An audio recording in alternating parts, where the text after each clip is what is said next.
Bike মানে প্রতিটা ছেলেদের স্বপ্ন আর ইমোশন। হাজারো ছেলেদের কাছে বাইক একটি গভীর ভালোবাসার নাম এবং বেঁচে থাকার অনুপ্রেরণা। যার কাছে একটা বাইক নাই তাই একমাত্র বুঝে তার কাছে একটা বাইক কতটা স্বপ্ন আর ইমোশন। অথচ আমাদের কাছে বাইক থেকেও আমরা ঠিকমতো যত্ন নিই না, এটাই হচ্ছে আমাদের সমস্যা। নতুন কিছু পাইলে ওইটা নিয়ে পড়ে থাকি। যেমন আমি গাড়িটা কেনার পর থেকে বাইকটা ঠিকমতো সার্ভিস করাই নাই, মোবাইল ডেন দেওয়া তো দূরের কথা, ঠিকমতো ওয়াশটাও করি নাই। তাই জন্য আজকে মিরপুর 2 এর 4 ভালভে এসে বাইকটার মোবাইলটা ডেন দিলাম এবং টুকিটাকি সার্ভিস করালাম। তাছাড়া অনেকদিন ধরে বাইকটা চালানো হয় নাই, তাই জন্য বাইকটা অনেক ময়লা হয়ে আছে। সেজন্য বাইকটাকে প্রিমিয়াম ওয়াশ করাতে দিলাম, যেন বাইকটাকে একদম দেখতে নতুনের মতো লাগে। কারণ আপনারা জানেন এটা তো আমার বাইক না, এটা হচ্ছে আমার জানেমান। আগে সবসময় কিন্তু আমি বাইকটা নিয়ে ঘুরে বেড়াতাম, তাই আপনারা অনেকেই কমেন্টে বলেন বা মেসেজ করে বলেন, ভাই আপনি আগের মতো বাইক নিয়ে ভিডিও করেন, বাইক দিয়ে ভিডিও বানান, বাইকের ভিডিওগুলাই দেখতে অনেক ভালো লাগে। তাই আপনাদেরকে আজকে নতুন এবং ইউজড বাইকের সাথে পরিচয় করাই দিতে নিয়ে আসলাম।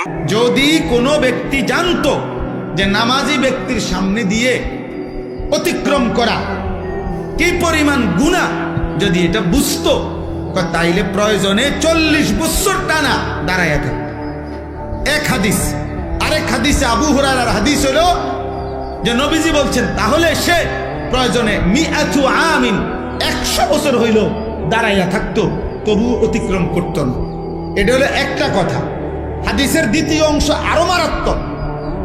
এই সামান্য এই বিষয়টা যে নামাজি ব্যক্তির সামনে দিয়ে যেন অতিক্রম না করে, নবীজি বলেন তোমাদের নামাজের সামনে যদি কেউ অতিক্রম করতে চায় তোমরা তাকে হাত দিয়ে প্রয়োজনে বাধা দাও। যদি বাধা না মানে তাহলে তুমি তোমার শক্তি প্রয়োগ করো, মানে হাত জোর করে ধরে রাখো, যেন কোনোভাবে তোমার হাত ধাক্কাইয়া সে যাইতে না পারে।